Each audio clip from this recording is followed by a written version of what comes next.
Meus caríssimos irmãos e irmãs, o profeta Jeremias, ele pertencia à tribo de Levi. Automaticamente ele deveria ser sacerdote, mas ele muitas vezes na sua juventude fugiu de Deus, não querendo fazer a vontade de Deus e querendo viver uma vida do seu próprio modo. Mas, como nós entendemos que eis que eu estou na porta e bato, aquele que abrir eu entrarei. Assim nós sabemos que é o nosso Deus. Ele não invade o coração, mas ele está ali sempre tentando, batendo na porta para ver se a gente abre. E Jeremias, através da itinerância da sua caminhada, entendeu isso. E ele abriu. E o que acontece é o que nós escutamos nessa primeira leitura. Seduziste-me, Senhor, e deixei-me seduzir. Ou seja, por amor de Deus, Jeremias se deixou seduzir. E aí ele começou a fazer as coisas conforme a vontade de Deus, a lutar pelo bem, pelas coisas corretas do seu tempo. No entanto, Jeremias foi desprezado por todos aqueles que eram contra a justiça. No entanto, que Jeremias foi jogado até dentro de uma cisterna. Tentaram calar o profeta, porque ele denunciava tudo aquilo que era contra aqueles que queriam buscar a Deus. Jeremias sofreu. E nós escutamos hoje nessa primeira leitura de nos falar assim: a palavra do Senhor tornou-se para mim fonte de vergonha. E é triste. Quantos de nós, muitas vezes, não vivemos realmente a palavra de Deus? É triste percebermos que muitas vezes nós, como cristão, quando estamos com alguém talvez que não conhecemos, ou que seja de outra religião, muitas vezes nós passamos na frente de igreja, temos até vergonha de fazer o sinal da cruz, ou até fazemos bem acanhado, rapidinho, para que a pessoa não veja. Quantas vezes nós passamos na frente de um hospital, não fazemos o sinal da cruz em respeito àqueles que estão doentes? Quantas vezes passamos na frente de cemitério e não fazemos o sinal da cruz pela dignidade daqueles que também viveram neste mundo? É triste. Nós estamos vivendo num mundo onde nós estamos tendo vergonha das coisas sagradas. É triste percebermos que hoje, nos órgãos públicos, já não tem cruz. Já estão tirando a palavra de Deus. E o cristão, muitas vezes, se calam diante das coisas erradas. Jeremias, quando entendeu a sua vocação, ele não se calou. Pelo contrário, ele denunciava o crime, ele denunciava as coisas erradas. E nós precisamos viver pelo menos isso dentro de nós. Veja o que o Salmo nos fala. A minha alma tem sede de vós, como a terra sedenta, ó meu Senhor. A terra necessita de água. A terra, quando está seca, quando cai a chuva, nós sabemos que ali a semente vai germinar. Nós sabemos que ali vai dar fruto. E muitas vezes nossa alma está seca, precisando de ser saciada pela palavra de Deus. Mas muitas vezes não damos ênfase à palavra de Deus. E o que acontece? Vamos caminhando conforme o mundo e não conforme os desígnios que Deus traçou na vida de cada um. Hoje nós escutamos nessa primeira leitura São Paulo querendo também nos exaltar, assim como exaltou a comunidade de Romanos. Por isso que ele começa: pela misericórdia de Deus, eu vos exalto, irmãos, a vos oferecer em sacrifício vivo, santo e agradável a Deus. Gostaria que vocês começassem a mudar a mentalidade de vocês. Tem muita gente que fala assim: eu estou indo assistir a missa, eu já assisti a missa. Ninguém assiste a missa. A missa não é um jogo de futebol, não é uma novela, não é um teatro ou outra coisa, um filme. Ninguém assiste a missa. Nós participamos da missa. Mesmo quando você está em casa e está sendo pela televisão. Por isso que aquele que está em estado de grau de santidade pode comungar espiritualmente, mesmo da sua casa. Você não recebe o corpo, mas você está participando da missa.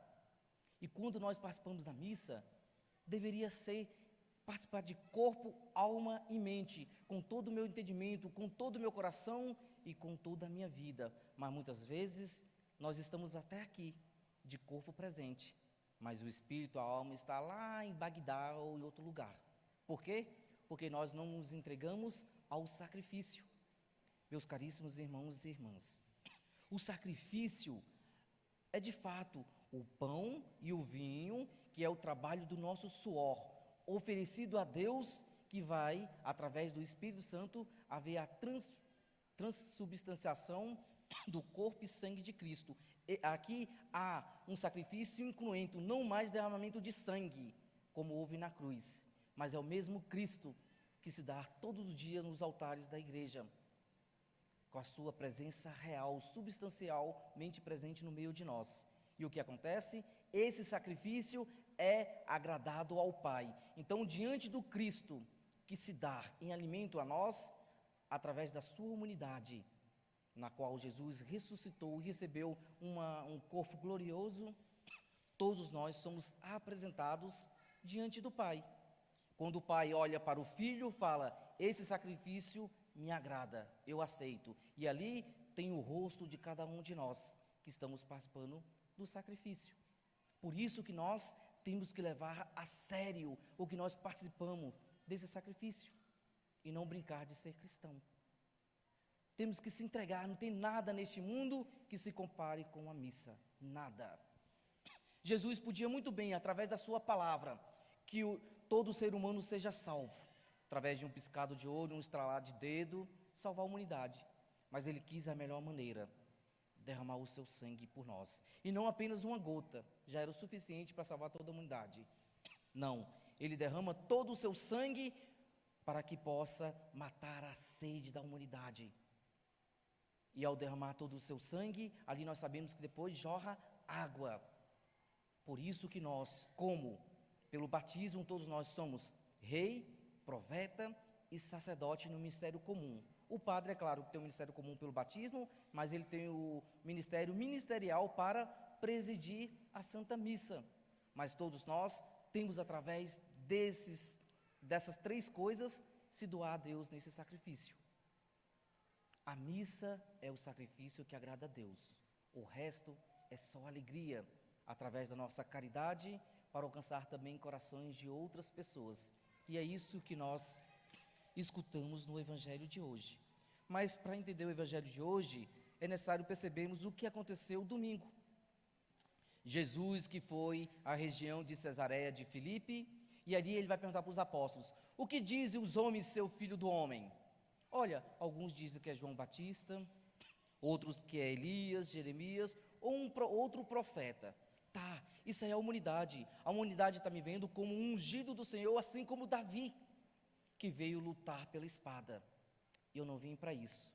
Quem matar pela espada, ferir pela espada será ferido. Eu quero saber de vocês, que vocês acham que eu sou, quem eu sou para vocês? Os apóstolos não tinham resposta. E é aí onde vem uma ciência infusa em Pedro, e ele vai dar a resposta exata. Tu és o Messias, o Filho do Deus vivo. Por isso que Jesus vai dizer para ele: feliz é tu, Simão, filho de Jonas, porque não foi a carne, o sangue, o homem que te revelou, mas meu Pai que estás no céu. E Jesus vai dizer para ele: diante disso tu és Pedro, e sobre ti edificarei a minha igreja. Assim nós entendemos no Evangelho de domingo. Então, Pedro dá uma resposta exata, porque ele está em sintonia naquele momento com o Pai, com Deus. Mas Pedro, depois que passa aquele momento que Jesus começa a falar do Evangelho de hoje, que ele vai sofrer, vai ser rejeitado pelos anciões, pelos mestres da lei e pelos sacerdotes, Pedro muda a sua ideia. Que Deus não deixe acontecer isso com você. Que isso jamais aconteça. E é onde ele está falando como um homem, e não como aquele que está em harmonia com Deus. E Jesus vai dizer essa palavra, como nós acabamos de escutar: vai para longe de mim, Satanás. Ou seja, afasta de mim, Satanás, porque você não pensa como Deus, está pensando como homem. Temos que tomar muito cuidado. Muitas vezes nós vamos caminhando com o mundo, e aí vamos fazendo aquilo que a primeira leitura nos fala, se envergonhando pelo Evangelho, e o que é do mundo é como se fosse certo. Hoje é triste quando um jovem ou uma jovem fala que é virgem. todo mundo ri e acha um absurdo. Não, ela está vivendo uma santidade no qual Deus chamou, sabendo que está se entregando a Deus e vai se entregar na hora certa para aquela pessoa por quem ela se apaixonar e casar. Isso não é errado. Errado são os paizinhos, né, que falam assim, quando meu filho crescer eu vou levar nas tias. Está errado. Você já está levando o seu filho para o caminho errado. Nós temos que trazer os nossos filhos para Deus. Então, quando nós fazemos isso, nós estamos seguindo o exemplo de Pedro. E Jesus vai dizer, afasta de mim, Satanás. Porque você pensa como os homens, você quer simplesmente as coisas do mundo e não as coisas de Deus. Nós não podemos viver assim. O erro sempre será errado. Nós não podemos querer justificar o erro como se ele fosse certo. Nunca. Jesus deixa bem claro, quando Jesus fala, afasta de mim, Satanás, ou seja, vai para longe de mim, está dizendo, vai para o inferno, se você não mudar o seu pensamento. Para me seguir tem que ser do jeito correto. O nosso Deus é o mesmo de ontem, de hoje e sempre. As coisas da igreja não vai mudar. E mesmo se acontecer de alguém querer mudar as coisas da igreja, lembra do que a leitura nos fala. Quando nos fala de acordo com a sua conduta. Eu fiz o bem, vou receber o bem. Se eu fiz o mal, tenho o risco de ir para o inferno, se eu não se converter. E aí nós entendemos.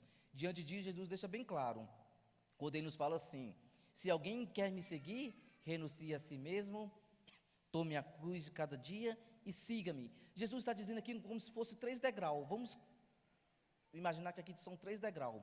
Para seguir Jesus, a gente deveria, primeiro, renunciar a nós mesmos, subir o primeiro degrau, tomar a cruz, subir o segundo degrau, e depois seguir a Cristo, terceiro degrau. Mas o problema é que o ser humano quer, sabe o quê? Seguir Deus do seu jeito. Ele quer do primeiro degrau, lá de baixo, pular já para cima. Eu te sirvo, mas eu não quero mudar de vida. Lembra do que Jesus disse para aquele homem? O homem chega diante de Jesus, Jesus fala, segue-me. E ele, tudo bem, Senhor, eu te seguirei para onde queres que vá, mas deixa eu primeiro enterrar meus pais. O que Jesus disse? Deixa que os mortos enterre os mortos. Ou seja, você tem que me seguir agora, porque eu sou a ressurreição. Se você não me seguir, tu não terás vidas e provavelmente seu pai pode perder a vida também. Então, enterrar os mortos segundo a vontade de Deus. Segue-me e ele será salvo. Mas o problema é que muitas vezes nós colocamos as nossas coisas acima das coisas de Deus. E quem coloca, a leitura ainda diz, quem quiser salvar a sua vida, vai perder. Mas quem perder pelo Evangelho encontrará. E é isso que nós precisamos, encontrar a vida em Cristo. E aí nós vamos caminhar cada vez no caminho certo. E caminhando no caminho certo, seremos verdadeiramente discípulos de Cristo, e não discípulo do mal. Para se salvar, precisamos dessa mudança de vida. Converter. O cristão deveria ser aquele que caminha cada vez para as águas mais profundas. Assim Jesus falou com os apóstolos, reme para as águas mais profundas, e não ir com a maré. E pior ainda, tem gente que não quer nem entrar na água, quer ficar na beira. Na beira, quando fala, que eu estou falando aqui para vocês, é no acomodismo da minha vida, no meu campo de segurança. Eu não quero mudança, eu não quero ser violento comigo para ir contra minhas próprias vontades e seguir o Evangelho. Não, o verdadeiro cristão é aquele que anda na contramão do mundo, e não conforme o mundo está nos levando. Eu não tenho que aceitar as coisas erradas, porque eu sei que as coisas erradas não vêm de Deus. Mas eu tenho que respeitar o próximo. Sim, cada um tem o tempo e o momento certo da conversão. Eu não posso querer que a minha conversão talvez foi tão rápida que o outro também seja rápido. É Deus que vai tocar no coração de cada um. Mas, se eu sou cristão, caminho dentro da igreja, conheço a palavra de Deus, eu preciso de mudança. Se eu não mudar, não estou seguindo a Cristo. E aí, minhas condutas não são para me levar para o céu. E aí, eu não vivo a ética, eu não vivo a moral, e eu não vivo como um verdadeiro cristão.